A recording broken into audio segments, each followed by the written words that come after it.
mga kaugmadam lag ato sang pasalamatan atong mga igsuon nga sender nato og bituon. So tungod nila nihayag ni atong programa. So unahon nato si Carolina Musmos. Caroline, shoutout nimo diha. Daghang kayong salamat sa kabulig nga bituon. Ug sunod si April Tan, April igsuon, daghang kayong salamat. Ug sunod nato siya kita pud atong mga kaigsuonon diha sa Mongita. So unahon nato si Auntie Bergete, shoutout nimo diha te og regards ako ni nung George. Sunod si Kyle BJ Banwa, BJ, shoutout nimo diha ato ning kinahimsugan nga higala diha sa Samongita. Sunod si Roslyn Banilad, Rose, shoutout nimo diha, kumusta? Sunod si Desideria Taan, Der, shoutout nimo diha, classmate. Karon mga kaugmadam lag ang akong pangutana mo kini. Unsay buot pasabot sa pasumbingay nga layaw ug sabaw?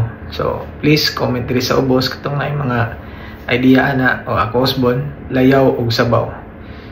Gamay painumdum, ayaw ikumpara ang imong kinabuhi sa uban. Ang adlaw ug ang bulan dili na makumpara. Musilang na sila sa oras nilang inugsilang. Kitang tanan laylay pamaagi para musilang. Ulata lang ang imong insaktong panahon. Daghang salamat o God bless natong tanan. Sandali. Yeah! Pag ganun, pag mga babae, tatawagin mo ko. Ha? Ikaw mas kinakalimutan mo na yun. Ikaw, alam mo ba?